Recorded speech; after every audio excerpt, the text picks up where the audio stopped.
Yeah, my name is Hansini Munasingh, and I'm a graduate teaching assistant in the Department of Sociology. So as a graduate student, I'm working towards my master's and eventually the PhD. So I'm taking classes and working on my thesis and eventually my dissertation. As a teaching assistant, I every semester I'm assigned to help a professor in their class. So that can vary from teaching sections, actually teaching sections, to just taking some bit of a background role, doing grading and other classroom management stuff. So when you get accepted into our department, they guarantee funding for 5 years. So we get a tuition scholarship and a stipend for 20 hours of work.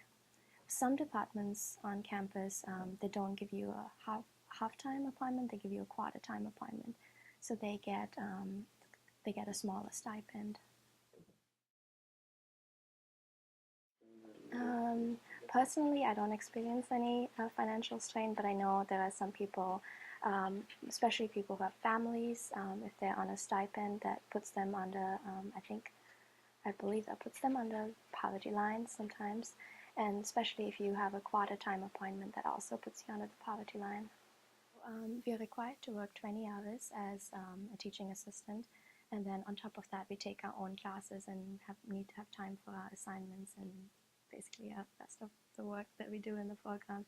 So even though you are under the poverty level, if you make less money and you only work 20 hours a week, that doesn't mean that most of us can get a second job just because of the time restriction.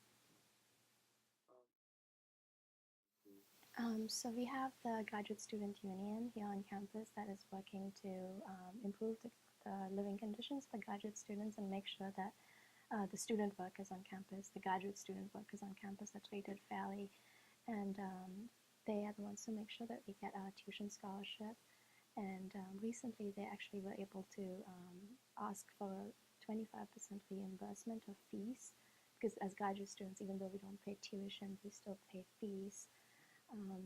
Up until this year, we paid about $1,000 in fees every year, and they were able to negotiate with the university for a small reimbursement. And they also make sure that we have insurance that comes through them.